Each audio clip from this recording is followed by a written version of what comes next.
अब देखिए भाई, क्लास 10th का जो चैप्टर नंबर 7 है कोऑर्डिनेट ज्योमेट्री निर्देशांक ज्योमेट्री, उसके बारे में हमने आपको कुछ बातें बता दी थी इससे पिछली क्लास में।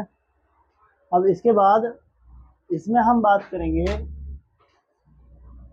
ट्रायंगल की। ट्रायंगल यानी कि हम बात करेंगे त्रिभुज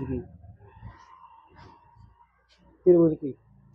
अगर मैं बात करूं साइड के आधार पर, on the basis of side, on the basis of side,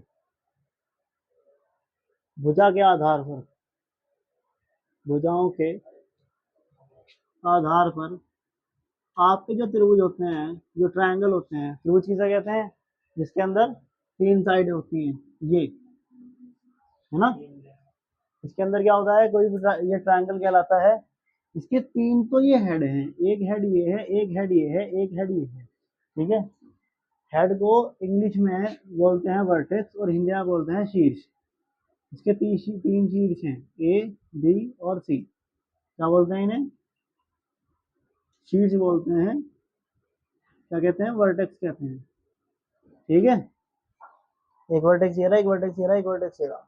इसके अंदर 3 साइडें हैं, 3 भुजाएं हैं, एक ए बी है, एक बी सी है और एक ए सी है, ठीक है।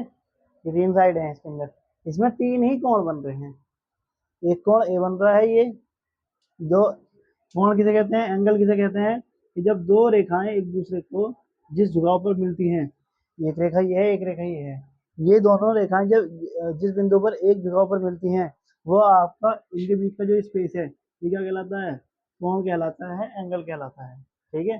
तो इसके अंदर 3 कोण होते हैं, 3 भुजाएं होती हैं, 3 इसके वर्टेक्स हैं, 3 इसके शीर्ष हैं, ठीक है।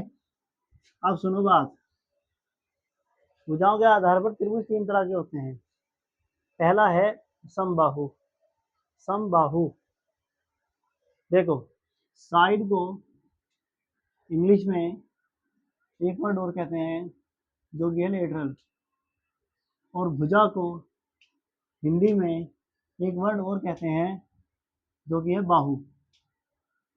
बाहु यानी भुजा, कहते हैं ना बाहुबल है उसके अंदर बहुत, वो बाहुबली है, यानी कि उसकी भुजाओं में बहुत बल है, हाथों में, है ना। लेटरल। तो एक होता है हमारा समबाहु त्रिभुज। अब समबाहु त्रिभुज इसके नाम से पता चल रहा है हमारा, इसका इंग्लिश में नाम है इसका equilateral, equilateral triangle, equilateral triangle. देखो नाम से पता चल रहा है इसका, हिंदी में भी और इंग्लिश में भी, दोनों में इसके नाम से पता लग रहा है। क्या है? सम माने समान, बाहु माने भुजा, त्रिभुज ऐसा त्रिभुज जिसकी तीनों भुजा बराबर हो, जिसकी प्रत्येक भुजा बराबर हो, समबाहु त्रिभुज कहलाता है, ठीक है। इंग्लिश में भी नाम से पता लग रहा है, इक्वी यानी कि इक्वल, लेटरल यानी कि साइड। ऐसा ट्रायंगल जिसकी तीनों साइडें इक्वल हो क्या कहलाता है? इक्विलेटरल ट्रायंगल कहलाता है। तो अगर हमारे पास एक ट्रायंगल है, देखो शॉर्ट में बताऊंगा सारी बात, पूरी बात में डेफिनेशन में यहाँ पे लिखवा नहीं रहा, क्योंकि हमारा मकसद डेफिनेशन रखने का नहीं है, हमारा मकसद इस बात से है कि हम किस तरीके से याद रख सकते हैं चीजों को। तो अगर तीनों भुजाएं ए बी बी सी और सी ए बी भुजा बी सी के बराबर है और बी सी सी ए के बराबर है, अगर ये तीनों ही भुजाएं हमारी बराबर आ जाती हैं, तीनों साइडें बराबर आ जाती हैं, तब हम क्या कहेंगे? उसको समबाहु त्रिभुज या इक्विलेटरल ट्रायंगल कहेंगे, ठीक है। दूसरा जो हमारा त्रिभुज है, ये हो गया नंबर 1। जो दूसरा हमारा ट्रायंगल है वो है समद्विबाहु। हाँ, समद्विबाहु त्रिभुज। यहाँ पर क्या हो रहा है? सम माने समान, द्वि माने दो, और बाहु मानी त्रिभुज, बाहु यानी भुजाएं।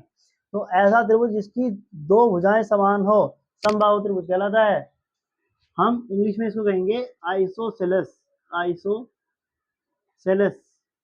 ट्रायंगल, ठीक है। और आपको ये बात याद रखनी है, आपको ये बात याद रख ट्रायंगल, आपको ये बात याद रखनी है कि ऐसा ट्रायंगल जिसके अंदर दो साइडें समान हो, जैसे ए बी और आपकी ए सी। आपकी ए बी बराबर ए सी भी हो सकती है, कोई भी दो साइडें बराबर हो सकती है। मैं ये नहीं कह रहा कि ए बी ए सी के ही बराबर आएगी, आपकी ए बी बराबर ए सी भी हो सकता है, आपका ए बी बराबर बी सी भी हो सकता है, आपका बी सी बराबर ए सी भी हो सकता है। कोई भी दो साइड इक्वल होनी चाहिए, कोई भी दो अगर बराबर है तो वो आपका समद्विबाहु त्रिभुज आइसोसेलेस ट्रायंगल होता है।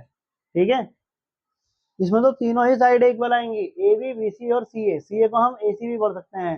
जब हम साइड ए पढ़ते हैं तो हम ए बी भी पढ़ सकते हैं, बी ए भी पढ़ सकते हैं, बी सी भी पढ़ सकते हैं, सी बी भी पढ़ सकते हैं, हम ए सी भी पढ़ सकते हैं, सी ए भी पढ़ सकते हैं, क्योंकि भुजा तो यही रहेगी, साइड तो यही रहेगी। ठीक है, और इसी तरीके से हमारा जो एक तीसरा त्रिभुज है, तीसरा तीसरा ट्राइंगल जो है हमारा, वो है विषम बाहु त्रिभुज। विषम का मतलब होता है अलग अलग, और बाहु यानी कि भुजा।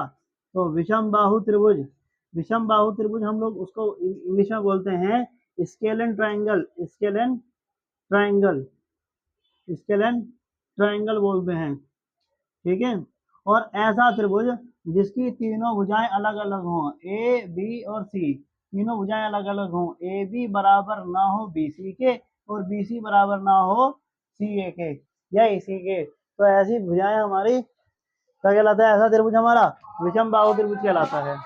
ऐसा त्रिभुज हमारा क्या कहलाता है? विषम बाहु त्रिभुज, स्केलन ट्रायंगल कहलाता है। अब देखो, इसको एक बार इस तरीके से समझ लो, मैं तुम्हें नंबर्स में बता देता हूँ। नंबर्स में ऐसे कि जैसे एक त्रिभुज है हमारी, उसकी भुजा 5, 5 और 5 है, तो तीनों की साइड सेम है। इसका मतलब ये कैसा हो गया? इक्विलेटरल ट्रायंगल हो गया और आपका समबाहु त्रिभुज हो गया हिंदी में। अगर कोई ऐसा त्रिभुज है जिसकी एक भुजा 5 है, दूसरी भुजा 5 है और तीसरी भुजा 4 है, तो देखो दो सेम हो गई, एक अलग हो गई, तो ये हो गया समद्विबाहु, यानी कि आइसोसेलेस ट्रायंगल हो गया। ठीक है, तीसरा विषम बाहु त्रिभुज, तीनों भुजाएं अलग अलग, ये 3 है, ये 4 है, ये 5 है, ऐसे। तो अगर तीनों अलग अलग हैं तो हमारा क्या हो जाएगा? स्केलन ट्रायंगल हो जाएगा और विषम बाहु त्रिभुज हम इसको कहेंगे। ठीक है, ये मैंने तुम्हें बता दिया। इसमें ये बताई है मैंने तुम्हें, इसके की पॉइंट बताए हैं यहाँ पर, कि साइड का मतलब इंग्लिश में लैटरल बोलते हैं, इसीलिए इसका नाम क्या है? इक्विलेटरल है, और भुजा को बाहु बोलते हैं, इसलिए इसका नाम समबाहु है। ठीक है, और ये इसमें 3 वर्टेक्स हैं, शीर्ष बोलते हैं हिंदी में, और इंग्लिश में हम वर्टेक्स बोलते हैं। ठीक है, तो इस बात को ध्यान करें, इस बात को नोट कर लेंगे, और इसके बाद जो है मैं आपको चतुर्भुज के बारे में बताऊंगा, क्वाड्रिलेटरल के बारे में बताऊंगा, अलग अलग टाइप के क्वाड्रिलेटरल, क्योंकि उनका यूज होगा। एक ट्रायंगल के बारे में मुझे और बताना है, जो कि है समकोण त्रिभुज, राइट ट्रायंगल जो है, उसके बारे में और बताऊंगा इसमें अभी। ठीक है, पहले इसको नोट करेंगे। अब देखो, एक और त्रिभुज होता है हमारा, जिसे हम बोलते हैं समकोण त्रिभुज, समकोण त्रिभुज, इंग्लिश में बोलते हैं right angled triangle, right angled triangle. समकोण क्या होता है, या राइट एंगल क्या होता है? 90 डिग्री के एंगल को हम लोग राइट एंगल बोलते हैं, समकोण बोलते हैं 90 डिग्री के कोण को। ठीक है, तो ऐसा ट्रायंगल, ऐसा ट्रायंगल जिसमें एक साइड आपकी एक एंगल 90 डिग्री का हो, ऐसा ट्रायंगल जिसमें एक एंगल 90 डिग्री का हो, ऐसा कोण, ऐसा त्रिभुज जिसमें एक कोण समकोण हो, वो आपका समकोण त्रिभुज कहलाता है। ठीक है, और इसमें जो है, इसके लिए नियम ये है, जैसे ये है 3 भुजाएं ए बी सी, तो नियम ये है कि इसकी किन्हीं भी दो साइड का, किसी भी एक साइड का स्क्वायर बाकी की दो साइड के स्क्वायर के इक्वल रहे, सम के इक्वल रहेगा। एसी मतलब ये जैसे एसी का स्क्वायर है, तो ये इन बाकी की जो दो साइडें हैं, ये इनके स्क्वायर के सम के इक्वल रहेगा। किसी भी एक साइड का स्क्वायर बाकी की दो साइड के वर्गों के योग के बराबर रहेगा, बाकी की दो साइडों के वर्गों का योग रहेगा। ठीक है, किसी एक साइड का वर्ग बाकी की दो साइडों के वर्गों के योग के बराबर रहेगा। किसी एक साइड का स्क्वायर बाकी की दो साइडों के स्क्वायर के सम के इक्वल रहेगा। ठीक है, या तो ऐसे रहे, या मैं ये नहीं कह रहा, मैं तो इस बात को भी कह रहा हूँ कि ऐसा भी हो सकता है कि A B square equal to लिखा हुआ हो A C square plus B C square, ऐसे भी हो सकता है ना?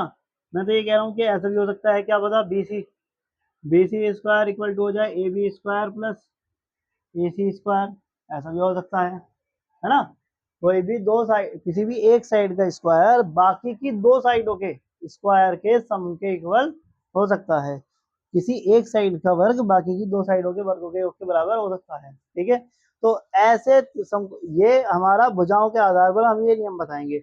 बाकी समकोण त्रिभुज उसको बोलते हैं, राइट एंगल ट्रायंगल उसको बोलते हैं जिसमें एक एंगल 90 डिग्री का होता है। ये मैंने आपको कोण के आधार पर बताई है बात, एंगल के आधार पर। और ये बात जो बताई गई है ये आपको साइड के आधार पर बताई गई है, क्योंकि हमें जो दूरी सूत्र लगेंगे, हमारे डिस्टेंस के फॉर्मूले लगेंगे, उनमें हमें भुजाओं की ही जरूरत पड़ेगी, तो हम भुजाओं के आधार पर ही बात कर रहे हैं। ये मैंने तुम्हें त्रिभुजों के बारे में बताया है, इनके बारे में प्रॉपर जानकारी होनी चाहिए क्योंकि क्वेश्चन पेपर में आएगा और आपके एक्सरसाइज में बीच में आएगा। जब एक्सरसाइज में बीच में आए तब आपको ये बात पता होनी चाहिए कि कौन सी बात क्या बताई गई थी। अच्छा, अब दूसरी बात, इसके बाद जो है आपको चतुर्भुज के बारे में बताऊंगा मैं, क्वाड्रिलेटरल के, जिसमें चार भुजाएं होती हैं। ठीक है, इसको इतना नोट कर लो और फिर आगे चलते हैं। नोट करिएगा इसको। अब देखो, इसके बाद है चतुर्भुज यानी कि क्वाड्रिलेटरल। क्वाड्रिलेटरल के बारे में एक बात समझ लीजिए, जिस तरीके से ट्रायंगल त्रिभुज क्या होता है कि उसके अंदर तीन साइड होती है, हमारी तीन भुजाओं से घिरी बंद आकृति को हम त्रिभुज बोलते हैं। इसी तरह से हमारी चार भुजाओं से घिरी बंद आकृति को क्या बोल देते हैं? चतुर्भुज बोल देते हैं, क्वाड्रिलेटरल बोल देते हैं। ठीक है, ए बी सी डी कैसे भी शेप बन सकती है। ठीक है, ये तो मैंने आपकी नॉर्मल ऐसी बना दी। ठीक है, वैसे अगर मैं इसे देखूं तो ये मेरा ट्रेपेजियम कहलाता है। बाकी हर एक चीज क्वाड्रिलेटरल है जो चार साइडों से घिरी हुई है। ठीक, अब दूसरी बात सुनो, हमारे जो सिलेबस है इसमें चैप्टर नंबर 7 के अंदर हम चार तरह के क्वाड्रिलेटरल का यूज करेंगे। ठीक है, एक हम यूज करेंगे आयत का, आयत यानी कि रेक्टेंगल। एक हम यूज करेंगे वर्ग का यानी कि स्क्वायर। और तीसरा हम यूज करेंगे समांतर चतुर्भुज, पैरेललोग्राम। और चौथा हम यूज करेंगे आपका समचतुर्भुज, रोम्बस कहते हैं जिसे। ठीक है, अब एक बात सुनो, आपको ये दिखाई दे रहा होगा कि ये जो चतुर्भुज है इसके अंदर चार तो साइडें हैं, 1 2 3 4, है ना? चार ही इसके अंदर वर्टेक्स दिखाई दे रहे होंगे, 1 2 3 4, इसके चार शीर्ष हैं, चार जगह से इसके हेड बन रहे हैं। ये रहा 1 2 3 4, और चार ही इसके अंदर एंगल है ना? चार इसके अंदर कोण है, एक ये रहा, एक ये रहा, एक ये रहा और एक ये रहा। चार कोण है इसके अंदर, चार एंगल है। अच्छा, अब दूसरी बात कि इसके अंदर दो डायगोनल होते हैं। डायगोनल यानी कि विकर्ण। अब विकर्ण किसको बोलते हैं? तो दो विपरीत शीर्षों को, विपरीत शीर्ष का मतलब हो गया जो एक दूसरे के सामने हो। देखो, डी के सामने बी है और सी के सामने ए है, ए के सामने सी है। अपोजिट वर्टेक्स को इंग्लिश में बोलते हैं अपोजिट वर्टेक्स। ठीक है, तो अपोजिट वर्टेक्स को मिलाने वाली जो लाइन है इसको आप डायगोनल बोलते हैं। यानी कि यहाँ पर ये जो है आपका बी डी क्या है, ये डायगोनल है, यानी कि ये विकर्ण है, विकर्ण है ये। ठीक है, और ए सी क्या है? ए सी भी आपका एक विकर्ण है, एक डायगोनल है। ठीक है, अब सुनो बात ध्यान से, आपको आपके लिए क्या है कि एक चीज होती है आपकी समांतर चतुर्भुज, समांतर चतुर्भुज। एक काम कर लो आप, ये हेडिंग डाल दो चतुर्भुज क्वाड्रिलेटरल और ये लिख दो, ये फिगर बना लो और उसके बाद ये हेडिंग डाल दो समांतर चतुर्भुज। ठीक है, जब मैं कहूँ लिखना और जब मैं कहूँ रुकना, बात समझना। ठीक है, चलो लिखो आप समांतर चतुर्भुज, इंग्लिश में बोलते हैं इसको पैरेललोग्राम। ठीक है, अभी आप लिखना, लिखते रहो, ऐसा चतुर्भुज, ऐसा चतुर्भुज। हिंदी और इंग्लिश दोनों में डेफिनेशन लिखाऊंगा, जिसकी आमने सामने की भुजाएं, आमने सामने की, आमने सामने की भुजाएं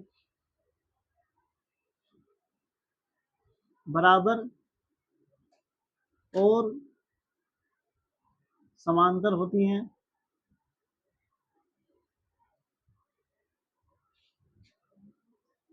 तथा विकर्ण बराबर नहीं होते, तथा विकर्ण बराबर नहीं होते। होते। द क्वाड्रिलेटरल, इंग्लिश में the quadrilateral in which opposite sides opposite sides are parallel and equal, and their diagonals are not equal। ठीक है, आर नॉट इक्वल। अब जरा जो मैं बात बता रहा हूँ अब लिखना बंद करेंगे और जो मैं बात बता रहा हूँ उसको सुनेंगे, उसको बात को सुनिए पहले। देखो समांतर चतुर्भुज के बारे में मैंने ऐसे बात बताई है आपको कि ऐसा चतुर्भुज जिसके आमने सामने की भुजाएं पहले समांतर लिखता हूँ और उसके बाद बराबर लिखता हूँ। समांतर और बराबर होती है, या आपने जैसे लिख लिया ना बराबर और समांतर तो कोई बात नहीं आपका, ठीक है फिर भी ठीक है, आप बराबर समांतर लिख दो या समांतर बराबर लिख दो, आपने जैसे लिख रखा ठीक है। ठीक, अब यहाँ देखो कि ये लिखा हुआ है कि एक आपका एक चतुर्भुज है ये, जिसके अंदर 4 साइड है, क्वाड्रिलेटरल है, सीधी सीधी बात है, ए बी सी डी।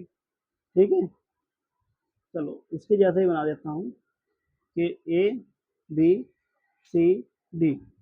इसकी जो आमने सामने की साइड्स हैं ये क्या है, ये आपकी पैरेलल है। पैरेलल का मतलब होता है इनकी सीध सेम होती है, इनकी सीध क्या होती है, सेम। समांतर का मतलब, पैरेलल का मतलब ये है कि जिनकी सीध सेम हो वो आपके समांतर कहलाते हैं।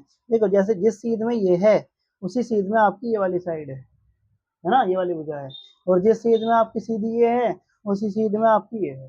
अगर ये तिरछी जा रही है तो ये भी तिरछी जा रही है, तो इसका मतलब ये हुआ कि ये आमने सामने की जो भुजाएं हैं ये समांतर हैं। कैसी हैं ये, समांतर हैं। देखो एक इनकी सीध सेम है, ठीक है, और बराबर हमने कहा इसके अंदर। देखो मैंने जो हमारी एक जैसी साइडें हैं उनके लिए एक डंडा लगाया, मैंने एक निशान लगाया है ना, और जो मेरी एक दूसरी वाली एक जैसी है उनके लिए मैंने दो दो निशान लगाए हैं। इसका मतलब ये हुआ आपको पेपर में भी इस तरह का क्वेश्चन देखने के लिए मिल सकता है, एक फिगर मिल जाएगा, फिगर में इस तरह के निशान लगे हुए होंगे, तो आप ये बात समझ जाएंगे कि जिस पर सिंगल सिंगल निशान लगा हुआ है वो एक जैसे हैं, और जिन पर डबल डबल निशान लगा हुआ है वो एक जैसे हैं। ठीक है, तो इसमें क्या होता है कि जो आमने सामने की भुजाएं हैं अपोजिट साइड्स हैं, देखो आमने सामने की साइड्स को क्या बोलते हैं, अपोजिट साइड्स बोलते हैं।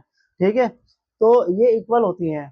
कहने का मतलब ये है कि अगर अगर आपको देखने के लिए मिल जाए कि A B equal to C D, A B equal to तो सी डी आ रहा हो, और आपका B C equal to A D आ रहा हो, और ये A B B C C D D A ये किसके अकॉर्डिंग है, क्योंकि मैंने इसका क्वाड्रिलेटरल का, इस चतुर्भुज का नाम ही मैंने ए बी सी डी रखा है, तो मैं उसके अकॉर्डिंग देख रहा हूँ। ठीक है, कुछ और नाम भी आ सकता है, डी ई एफ जी आ सकता है, पी क्यू आर एस आ सकता है। मेन बात क्या ध्यान रखनी है ये कि इसकी आमने सामने की भुजाएं समांतर और बराबर होती हैं और विकर्ण बराबर नहीं होते। Opposite sides are equal and parallel, parallel and equal, and diagonals are not equal. Diagonal equal ना होने का मतलब ये देखो, ये तो साइड्स हैं, ये तो आपकी भुजाएं हैं, ये तो भुजाएं हैं, साइड्स हैं आपकी। ठीक है, भुजाएं हैं, साइड्स हैं, ये तो इक्वल हैं। लेकिन जो आपके विकर्ण हैं, जो आपके विकर्ण हैं यानी कि जो आपके डायगोनल्स हैं, diagonals, diagonals, D I A G O N A L S, diagonals जो हैं, डायगोनल कौन कौन से हैं, ए सी और बी डी, ये इसमें इक्वल नहीं रहेंगे।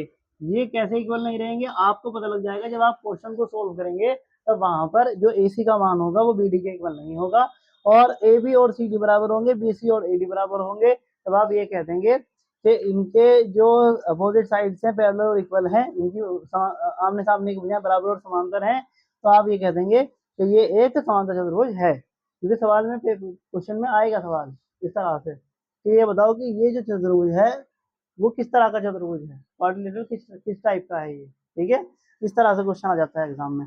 तो आपको ये बात समझ में आई कि समांतर चतुर्भुज क्या होता है, कैसे होता है। ठीक है, ये साइड समझ में आ गई, ये डायगोनल समझ में आ गई, कोई बात समझ में ना आई हो तो उसको पूछो। क्लियर है बात, इतनी बात क्लियर है, इतनी बात को नोट कर लो। इसके बाद दूसरा बताऊंगा मैं, आयत एज रेक्टेंगल बताऊंगा इसके बाद। अब देखिए ये तो था हमारा नंबर 1, मुझे 4 तरह के चतुर्भुज बताने हैं। चतुर्भुज वैसे तो और भी कई प्रकार के होते हैं, लेकिन यहाँ पर केवल 4 ही तरह के बताऊंगा, क्योंकि 4 का ही हमारा यूज है इस चैप्टर के अंदर। ठीक है, आप सबसे पहली बात अपने समांतर चतुर्भुज पढ़ लिया। इसी से मिलता जुलता एक और चतुर्भुज है जिसका नाम है आयत। नंबर 2 पर एक दूसरा चतुर्भुज है जिसका नाम है आयत। आयत को इंग्लिश में आप बोलते हैं रेक्टेंगल।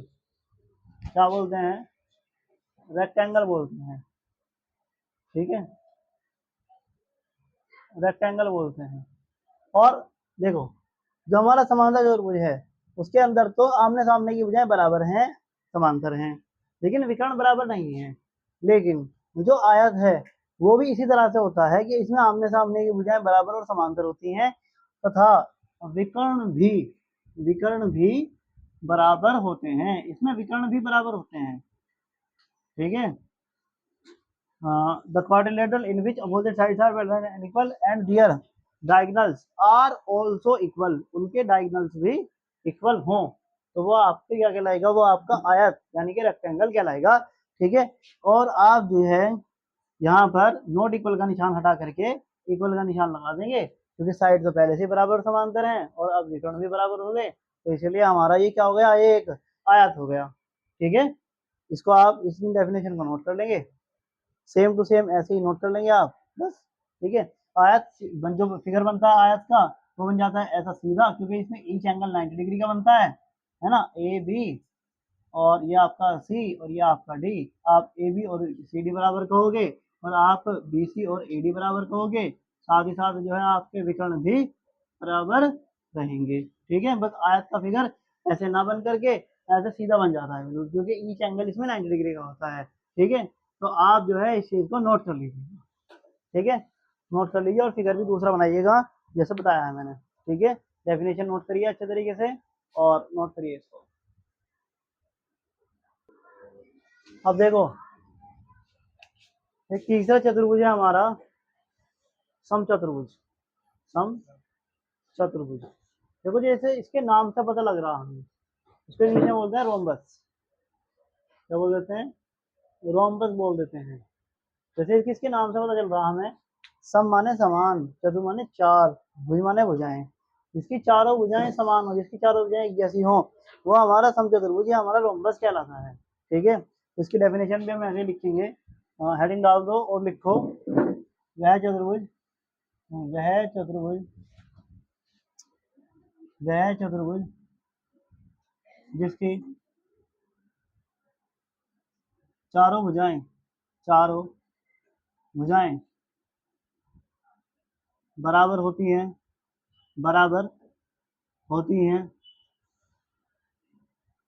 तथा विकर्ण बराबर नहीं होते। ठीक है, समचतुर्भुज कहलाता है। अच्छा, इंग्लिश में लिखेंगे the quadrilateral in which all four sides